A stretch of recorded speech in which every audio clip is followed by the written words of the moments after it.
So ఇండియాలో ఎన్ని states ఉన్నాయో అన్ని స్టేట్స్లో నుంచి కూడా స్టూడెంట్స్ కేఎల్ యూనివర్సిటీకి వచ్చి చదువుకుంటున్నారు. ప్రధాన కారణం discipline and safety only. Yes okay got it. And sir, ఇప్పుడు మీ దగ్గర ఇన్ని విషయాలు మాట్లాడుకున్నాం కాబట్టి అడ్మిషన్ తీసుకోవాలి అని అంటే ప్రాసెస్ ఏంటి, ఎవరిని కాంటాక్ట్ చేయాలి?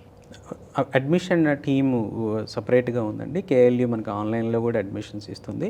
అలా కాకుండా మేము కూడా డిపార్ట్మెంట్ వైజ్గా నంబర్స్ ఇస్తూ ఉంటాం అడ్మిషన్స్. కేఎల్ అడ్మిషన్ టీమ్ని కాంటాక్ట్ చేస్తే వాళ్ళు ప్రతిదీ వివరం చెప్తారు. అలా కాకుండా కేఎల్ వెబ్సైట్ కూడా ఉంది.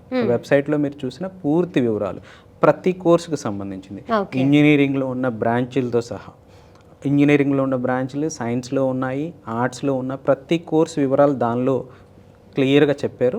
తర్వాత ఫీజు వివరాలు, మీరు అడిగిన హాస్టల్ ఫెసిలిటీస్, కావాలంటే ఫోటోగ్రాఫ్స్ అక్కడ ఉన్నాయి కూడా చూడొచ్చు.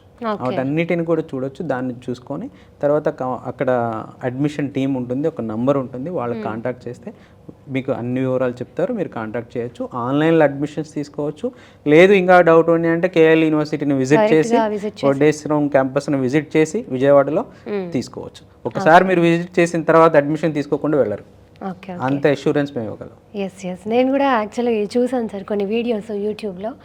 యూనివర్సిటీ నిజంగా చాలా క్లాసీ అండ్ మీరు అన్నట్టుగా వరల్డ్ ఇన్ఫ్రాస్ట్రక్చర్తో చాలా నీట్గా, అంబియన్స్ అంతా కూడా చాలా చాలా బాగుంది. ఏ ఫారెన్లో యూనివర్సిటీ ఎలా అయితే ఉంటుందో అంత చక్కగా ఉంది యూనివర్సిటీ. అండ్ యూనివర్సిటీకి అయితే పేరు పెట్టడానికి లేదండి, అస్సలు లేదు. వరల్డ్ క్లాస్ ఇన్ఫ్రాస్ట్రక్చర్ అంటే లావిష్ గ్రీనరీ.